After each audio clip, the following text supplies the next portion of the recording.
ഇടയ്ക്കിടെ പനി, ജലദോഷം അല്ലെങ്കിൽ മറ്റെന്തെങ്കിലും ഇൻഫെക്ഷൻസ് വരുന്ന ആൾക്കാരാണോ നിങ്ങൾ? ഇനി അതുമല്ലെങ്കിൽ നിങ്ങളുടെ കുട്ടികൾക്ക് ഈയിടെയായിട്ട് ഓരോ 2 ആഴ്ച കൂടുമ്പോഴോ അല്ലെങ്കിൽ മാസത്തിലൊരിക്കലെങ്കിലും എന്തെങ്കിലും ഒരു അസുഖം വന്നു പോയിട്ടിരിക്കുന്നുണ്ടോ? ഇതിനുള്ള കാരണം എന്താണ്? ഇനി നാച്ചുറലായിട്ട് പ്രതിരോധ ശക്തി കൂടാനുള്ള 4 കാര്യങ്ങളെക്കുറിച്ചും അതിനോടൊപ്പം തന്നെ എന്തുകൊണ്ടാണ് ഇത് കുറയുന്നത് എന്നും എങ്ങനെയാണ് ഇത് നമുക്ക് മാറ്റിയെടുക്കാം എന്നുള്ളതൊക്കെയാണ് നമ്മൾ ഇന്നത്തെ വീഡിയോയിൽ നോക്കാൻ പോകുന്നത്. ഞാൻ doctor A Princy Khadeeja Fathima, doctor Basil's homeo hospital, Pandikkad.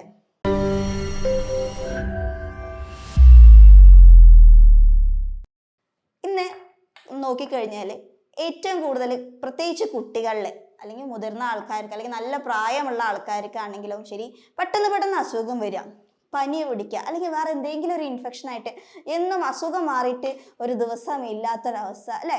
ഇതിന് പ്രധാന കാരണം അവരുടെ ഇമ്മ്യൂണിറ്റി അല്ലെങ്കിൽ പ്രതിരോധ ശേഷി കുറയുന്നത് കൊണ്ടാണ്. അതിന് ഏറ്റവും പ്രധാന പങ്ക് വഹിക്കുന്നത് നമ്മുടെ ജീവിതശൈലി രോഗങ്ങൾ തന്നെയാണ്, അല്ലെങ്കിൽ ജീവിതശൈലി കൊണ്ട് നമ്മൾ വരുത്തി വെച്ചത് ആണത്. ഇതിൽ ഏറ്റവും പ്രധാനം നമ്മുടെ ഭക്ഷണ രീതി എടുക്കാം. ഒന്ന് ഇത് വരുന്ന ഭക്ഷണ രീതി പറയുമ്പോൾ ഭക്ഷണത്തിലാണെങ്കിൽ ആവശ്യത്തിന് വൈറ്റമിൻസോ മിനറൽസോ ഇല്ലാത്ത ഭക്ഷണങ്ങൾ കഴിക്കാം. 2 എന്ന് പറയുമ്പോൾ പ്രോപ്പറായിട്ട് എപ്പോൾ നോക്കിയാലും ഒരു ഇരുന്നു കൊണ്ടുള്ള ജോലി, ഒരു സെഡൻഡറി ലൈഫ് അല്ലേ, ശരീരമാണെങ്കിലുള്ള ഒരു പണി ചെയ്യാതിരിക്കുക, ഇതൊരു കാരണമാണ്. ഇപ്പോഴത്തെ കുട്ടികളെ എടുത്ത് നോക്കിയാൽ തന്നെ എപ്പോൾ നോക്കിയാലും ഒന്നെങ്കിൽ ഫോണിൽ കളിച്ചുകൊണ്ടായിരിക്കും. അല്ലെങ്കിൽ പണ്ടൊക്കെ നമ്മൾ പുറത്തൊക്കെ പോയിട്ടൊരു കളിക്കാനെങ്കിലും കുട്ടികളെ വിടും. ഇന്നിപ്പോൾ ഒന്ന് മഴ കൊണ്ടു കഴിഞ്ഞാൽ പനി പിടിക്കുമോ അല്ലെങ്കിൽ വെയിൽ കൊണ്ടു കഴിഞ്ഞാൽ കുട്ടി കറക്കുമോ എന്ന് പറഞ്ഞിട്ട് തന്നെ നമ്മൾ തന്നെ പാരൻസ് തന്നെ കുട്ടികളെ പുറത്തേക്ക് വിടാതെ തന്നെ ഇത് പ്രോപ്പറായിട്ട് വരെ ഇമ്മ്യൂണിറ്റി കുറഞ്ഞു വരുന്നതാണ് കണ്ടിട്ടുള്ളത്. പിന്നെ മറ്റൊരു കാരണം എന്ന് പറഞ്ഞാൽ ആവശ്യത്തിനും അനാവശ്യത്തിനുമായിട്ട് ആൻറ്റിബയോട്ടിക്സും അതേപോലെ തന്നെ മറ്റെന്തെങ്കിലും മെഡിസിൻസും നമ്മൾ തന്നെ ട്രീറ്റ്മെൻറ്റ് ചെയ്തിട്ട് ഒരു മെഡിക്കൽ സ്റ്റോറിൽ പോയിട്ട് നമ്മൾ വാങ്ങിയാണ്ട് കൊടുക്കുക. ഇത് കാരണം കൊണ്ട് എല്ലാവരുടെയും ഇമ്മ്യൂണിറ്റി കുറഞ്ഞിട്ടുണ്ട്. പിന്നെ അതേപോലെ തന്നെ പ്രോപ്പറായിട്ടുള്ള എക്സസൈസ് ഇല്ലായ്മ അല്ലേ, ഇതൊക്കെ തന്നെയാണ് ഇതിൻ്റെ ഏറ്റവും പ്രധാനമായിട്ട് ഇമ്മ്യൂണിറ്റി കുറയാനുള്ള കാരണങ്ങൾ എന്ന് പറയുന്നത്. ഇനി എങ്ങനെ ഇത് നമുക്ക് കൂട്ടാം? പ്രധാനമായിട്ടും നമുക്ക് വൈറ്റമിൻ സി ധാരാളം അടങ്ങിയിരിക്കുന്ന ഭക്ഷണങ്ങൾ കഴിക്കുക. അതായത് ഓറഞ്ച്, മൂസമ്പി പോലത്തുള്ള ഭക്ഷണങ്ങൾ ധാരാളം കഴിക്കുക. അതേപോലെ തന്നെ മഞ്ഞൾ, വെളുത്തുള്ളി, അതേപോലെ ഇഞ്ചി പോലുള്ളത് നമ്മുടെ ഭക്ഷണത്തിൽ ധാരാളം ഉൾപ്പെടുത്താൻ ശ്രമിക്കുക. അതിനോടൊപ്പം തന്നെ പ്രോപ്പറായിട്ട് ദിവസേന 30 മുതൽ 45 മിനിറ്റെങ്കിലും വ്യായാമം മസ്റ്റായിട്ട് ചെയ്യാം. നമ്മുടെ സ്ട്രെസ്സൊക്കെ കുറയ്ക്കുക. അനാവശ്യമായിട്ടുള്ള മരുന്നുകൾ പൂർണ്ണമായിട്ടും അവോയ്ഡ് ചെയ്യാം.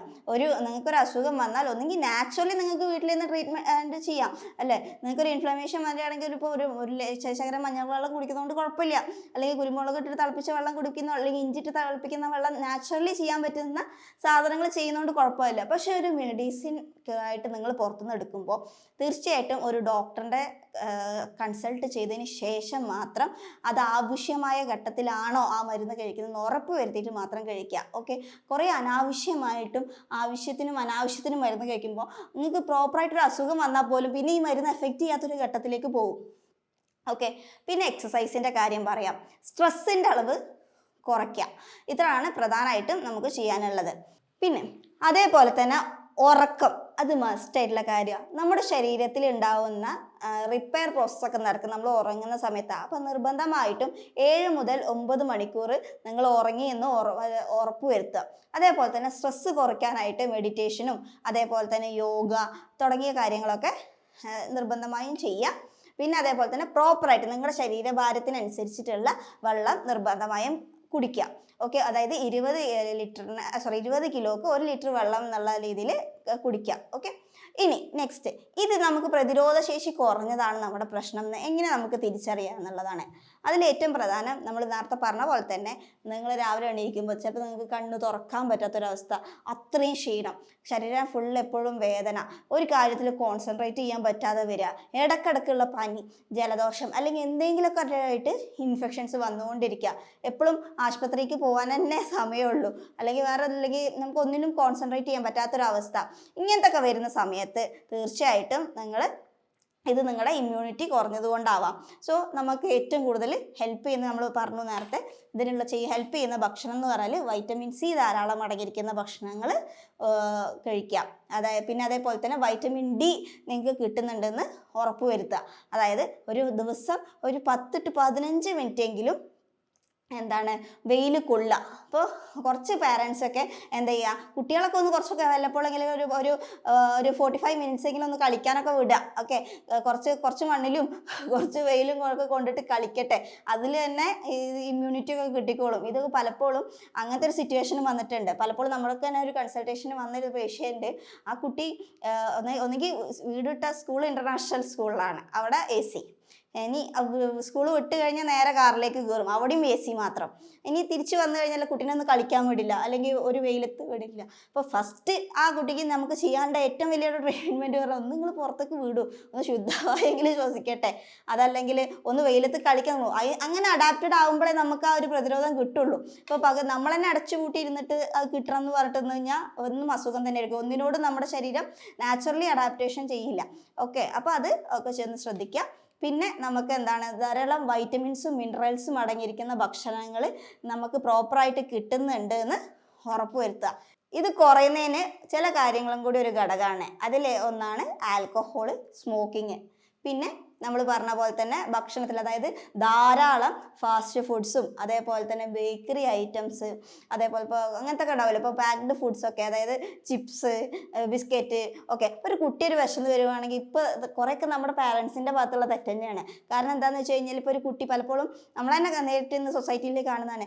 നമ്മളെവിടെയെങ്കിലും ടൂർ പോവുകയാണ്, ഇപ്പോൾ പാരൻസ് വിളിച്ചിട്ട് മൊബൈലിൽ ഫോട്ടോ എടുത്തുകൊണ്ടിരിക്കുകയാണ്, കുട്ടി പറഞ്ഞാൽ എനിക്ക് വിശക്കുകയാണെന്ന് പറയുമ്പോൾ നിങ്ങൾ അതിന്ന് എസ്കേപ്പ് ചെയ്യുക, അല്ലെങ്കിൽ നിങ്ങൾക്ക് ഫോട്ടോ എടുക്കാനോ അല്ലെങ്കിൽ നിങ്ങളുടെ ഒരു സന്തോഷം വേണ്ടെന്നല്ല പറയുന്നത്, അതിന് സമയത്ത് നമ്മൾ തന്നെ കുട്ടിക്ക് വെറുതെ ബിസ്ക്കറ്റ്സ് അല്ലെങ്കിൽ അങ്ങനത്തെ ഒക്കെ കൊടുക്കും. അതിന് പകരം നിങ്ങൾ ഫ്രൂട്ട്സ് കൊടുത്തോളൂ, കുഴപ്പമില്ല. അപ്പോൾ പ്രോപ്പറായിട്ട് അവർക്കൊരു വിശപ്പ് പോലും ഇല്ലാത്തൊരവസ്ഥയിലേക്ക് വരികയാണ് അല്ലേ. പിന്നെ വേം കംപ്ലൈൻ്റ് ഒക്കെ ഉണ്ടെങ്കിൽ അത് പ്രോപ്പറായിട്ട് ട്രീറ്റ് ചെയ്യുക. കുട്ടിക്ക് പിന്നെ കുട്ടി കഴിക്കുന്നതിനനുസരിച്ചുള്ള വണ്ണം ഉണ്ടോ, അല്ലെങ്കിൽ അതിൽ കൂടുതലാണോ വരുന്നത്, അല്ലെങ്കിൽ കുട്ടി കഴിക്കുന്ന അളവ്, ചില കുട്ടികളെ നമ്മൾ കണ്ടിട്ടില്ലേ, അവർ കഴിക്കുന്ന അളവ് കാണുമ്പോൾ നമുക്ക് തന്നെ പേടിയാവും, പക്ഷെ കാലം ഇത്രേ ഉണ്ടാവുള്ളൂ. അപ്പോൾ പ്രോപ്പറായിട്ടുള്ള അബ്സോർപ്ഷൻ നടക്കുന്നുണ്ടോ എന്നൊക്കെ ശ്രദ്ധിക്കുക. പിന്നെ അതേപോലെ തന്നെ സീഡ്സ് ആയിട്ടുള്ള നട്ട്സ്, അതേപോലെ തന്നെ പംകിൻ സീഡ്സ് പോലത്തുള്ള സാധനങ്ങളൊക്കെ നമുക്ക് ഫുഡിൽ ധാരാളം ഉൾപ്പെടുത്തുക കേട്ടോ. പിന്നെ ഇത്രയും കാര്യങ്ങളൊക്കെ തന്നെ മെയിനായിട്ട് ശ്രദ്ധിക്കേണ്ടത്. പിന്നെ അതേപോലെ എക്സസൈസ് ഉണ്ടെന്ന് നിർബന്ധമായും ഉറപ്പ് വരുത്തുക. ഇത്രയും കാര്യങ്ങളൊക്കെ ശ്രദ്ധിക്കുമ്പോൾ തന്നെ ഒരുവിധം നമുക്ക് ഇമ്മ്യൂണിറ്റി റേസ് ആവും. പിന്നെ പ്രോപ്പറായിട്ടുള്ള ടൈമിനുള്ള ഉറക്കം, കളിക്കേണ്ട സമയത്ത് കളിക്കുക, പഠിക്കേണ്ട സമയത്ത് പഠിക്കുക, അങ്ങനെ ഒരു ഭക്ഷണ രീതി പ്രോപ്പർ സമയത്ത് ഭക്ഷണം കഴിക്കുക ഒക്കെ ചെയ്യുക. അപ്പോൾ ഇത് നിങ്ങൾ പലപ്പോഴും ശ്രദ്ധിച്ചിട്ടുണ്ടാവും, ഇപ്പോൾ ഈ ബിസ്ക്കറ്റ്സ് കൊടുക്കുന്ന സമയത്ത് ഈ കുട്ടിക്ക് പിന്നെ വിശപ്പുണ്ടാവില്ല. അപ്പോൾ പാരൻസ് വന്ന് പറയണത് എന്താണ്, കുട്ടി ഒന്നും കഴിക്കില്ല, ആകെ കഴിക്കുന്ന സ്നാക്സ് മാത്രം, കുട്ടിയുടെ കുഴപ്പം മാത്രമാണ്. നിങ്ങളൊന്ന് ചിന്തിച്ച് നോക്കൂ. അപ്പോൾ ഇത് ഗ്യാസായിട്ട് ഫോം ചെയ്തിട്ടുണ്ടാവും, അപ്പോൾ ഡൈജസ്റ്റീവ് ഇഷ്യൂസ് ഉണ്ടാവും. ഈ ചില ആൾക്കാർ ഇപ്പോൾ ഷുഗറൊക്കെ ഉള്ള പേഷ്യൻസ് ആണെങ്കിൽ നോർമലി അവരുടെ കഴിക്കുന്ന മരുന്നും അവരുടെ ഷുഗർ ഇതൊക്കെ കാരണം കൊണ്ട് തന്നെ അവരുടെ ഇമ്മ്യൂണിറ്റി കുറഞ്ഞിരിക്കും. അപ്പോഴും പ്രോപ്പറായിട്ടുള്ള ഫുഡ്, അതിനനുസരിച്ചുള്ള ന്യൂട്രിയൻ സപ്ലിമെൻറ്റ് അവർക്ക് കൊടുത്തേ മതിയാവും, അല്ലാതെ നമ്മൾ എന്ത് ചെയ്തിട്ടും അവിടെ കാര്യമില്ല. ഓക്കെ, ഇനി കുട്ടികളിലാണെങ്കിലും വലിയ ആൾക്കാർക്കാണെങ്കിലും നമുക്ക് നാച്ചുറലി തന്നെ ഈ മരുന്നിലൂടെയും എക്സസൈസിലൂടെ നമുക്കിത് കൂട്ടി വരാവുന്നേ ഉള്ളൂ. എന്നാൽ ഹോമിയോപ്പതിയിലും ഇത് വണ്ടർഫുൾ ആയിട്ടുള്ള മെഡിസിൻസും കാര്യങ്ങളും അവൈലബിൾ ആണ്. ഇതിനോടൊപ്പം തന്നെ നിങ്ങളുടെ ഭക്ഷണ രീതിയും കറക്റ്റ് ചെയ്യുക, പ്രോപ്പറായിട്ട് എക്സസൈസും ചെയ്യുക. നമ്മൾ ഹോമിയോപ്പതിയിൽ ജർമ്മൻ മെഡിസിൻസ് നേരിട്ട് ഇറക്കുമതി ചെയ്തിട്ടും യൂറോപ്യൻ മെയ്ഡ് സോഫ്റ്റ്വെയറിൻ്റെ സഹായത്തോടു കൂടിയും ആണ് ട്രീറ്റ്മെൻറ്റ് ചെയ്യുന്നത്. എന്താണ് യഥാർത്ഥ ഇതിന് കാരണം, അതായത് എന്തെങ്കിലും ഇപ്പോൾ ഷുഗർ കാരണം കൊണ്ടാണോ, അല്ലെങ്കിൽ വേറെ മറ്റെന്തെങ്കിലും രോഗങ്ങൾ കാരണം കൊണ്ടാണോ, അല്ലെങ്കിൽ വേറെ എന്തെങ്കിലും ഹോർമോണിൻ്റെ കുറവ് കാരണം കൊണ്ടാണോ, അല്ല നാച്ചുറലി എന്താണ് പ്രോപ്പറായിട്ടുള്ള ഭക്ഷണ രീതികൾ ശരിയാവാത്തത് കൊണ്ടാണോ, എക്സസൈസ് ഇല്ലാത്തത് കൊണ്ടാണോ, എന്താണ് കാരണം എന്ന് കണ്ടെത്തിയിട്ട് നിങ്ങളുടെ ശരീരപ്രകൃതിയും മാനസികാവസ്ഥയും ശാരീരികാവസ്ഥയും എല്ലാം മനസ്സിലാക്കിയിട്ടാണ് നമ്മൾ ട്രീറ്റ്മെൻറ്റ് ചെയ്യുന്നത്. പിന്നെ അതേപോലെ തന്നെ ഇതിൽ ഏറ്റവും പ്രധാനപ്പെട്ടിട്ട് പറയാനുള്ളത് സ്ട്രെസ് മാനേജ് ചെയ്യാൻ നിങ്ങൾക്ക് ഇഷ്ടപ്പെട്ട ഹാബിറ്റ്സ് ഫോളോ ചെയ്യുക. അതേപോലെ തന്നെ മെഡിറ്റേഷനോ യോഗയോ അല്ലെങ്കിൽ എന്തെങ്കിലും വെറുതെ 11 സമയമല്ല ഒരു ബ്രീത്തിങ് എക്സസൈസ് ചെയ്തുകൂടെ, ഇത്രയും കാര്യങ്ങൾ ചെയ്യുക. ഓക്കെ, ഇതിനെ കുറിച്ചിട്ട് എന്തെങ്കിലും സംശയമോ കൂടുതലായിട്ട് എന്തെങ്കിലും അറിയാനോ ഉണ്ടെങ്കിൽ താഴെ കൊടുത്തിരിക്കുന്ന നമ്പറിൽ എന്നെ കോൺടാക്റ്റ് ചെയ്യാവുന്നതാണ്. മറ്റൊരു വീഡിയോ ആയിട്ട് വീണ്ടും കാണാം. താങ്ക്